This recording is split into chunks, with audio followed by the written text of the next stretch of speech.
Hello everybody, welcome back to the workshop. So today I'm going to be making a John Switzer from Black Bear Forge inspired bandsaw stand. So I need to cut some metal for this copper cross job, or I need to be able to split this copper cross. It's going to be one of those split crosses deal for this customer. And I sold off my big bandsaw and I decided to go with a smaller, more portable version with a porta bandsaw. And so I'm going to use this to actually take and cut and split the copper cross itself. So that means I need to take and come up with a stand. I asked John Switzer to do a video for that. I'll try to put a link to that in the description below. And I'll also try to put a link to his video at the end of this video on it. But he was kind enough to show me his bandsaw stand and how he constructed it. And it came out really super slick and simple. So that's the type of stand I'm going to be building today. I hope you all enjoyed this video, or is going to enjoy this video. And if you get the chance, make sure to stop by Black Bear Forge on YouTube there, or check the link in the description to watch some of his content. If you like my style content, you'll most definitely like his. So thank you all for watching this video, and let's get to it.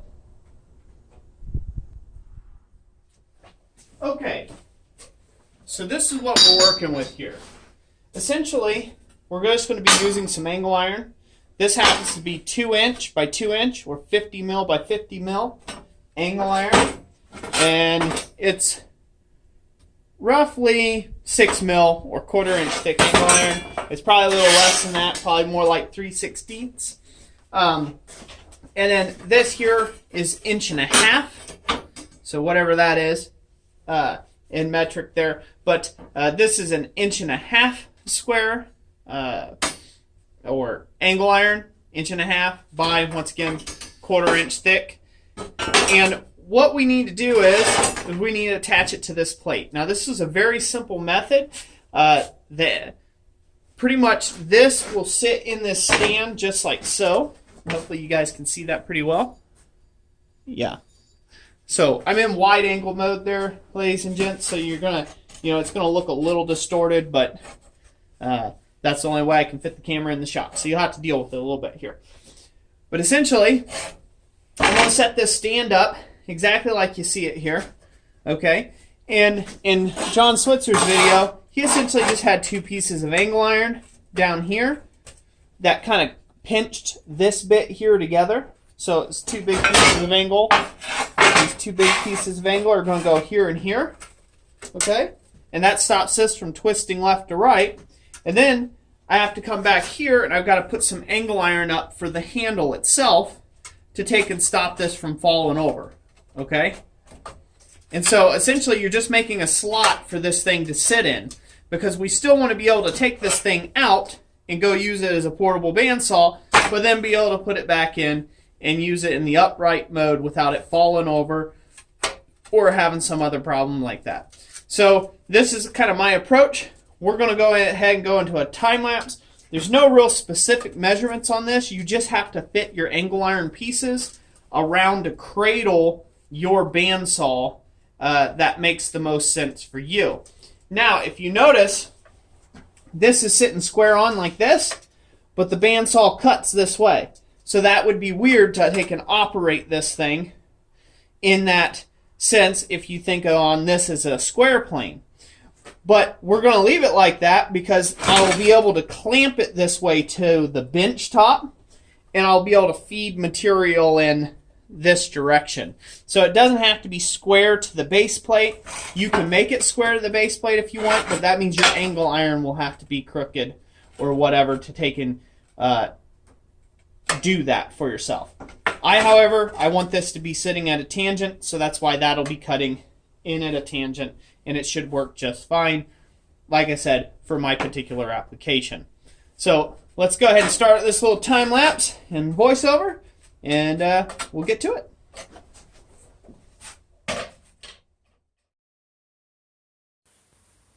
Okay, the first step in this process, we're going to start with the base plate itself.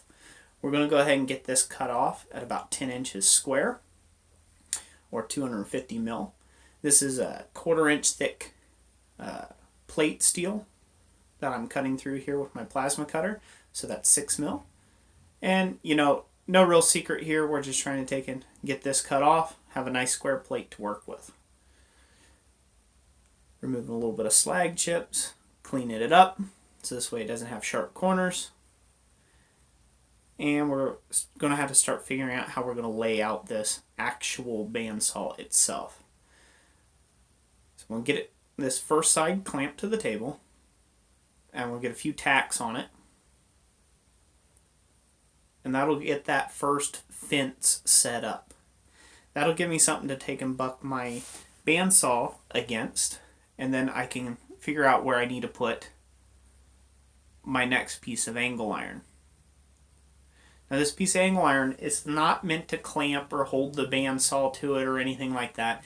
This piece of angle iron's whole purpose is to just stop it from falling left to right. Later on we will put the angle iron uprights on here in just a moment that stop it from rocking back when you push into the cut. The real genius about this, and the reason why I like John Switzer's thing so much, is because of this fact of how easy this was to build. This whole thing only took about an hour to do. So I'm zipping this off here, getting the whole thing clipped off. That's good to go. Get my grounds hooked back up, and now to figure out where my two long lengths are going to go. Get them all lined up. I ended up having to zip those off a little bit because they were hitting the handle, as you see here. But we'll get those zipped off and welded on, and we're going to be in business. And this is pretty much it. I mean, you could weld on legs if you wanted to. There's all sorts of things you can do. The main thing I was focusing on here is just make sure everything was true and straight and had a really nice tight fit. So this way it's really nice and easy to use. Now I can not only use my portable bandsaw in the upright position, but I can very quickly pull it out of the stand and use it as a portable bandsaw, as you just seen me do right there. So anyways, that's it for this little quick video. I hope you guys enjoyed it. Let me know what you think in the comment section down below. I really enjoyed building this. Thank you once again, John, for taking the time out to make a video on something like this. And yeah, if you haven't done it yet, go check out his channel. Maybe hit the subscribe button if you like his content. God bless you, and we'll catch you on the next one.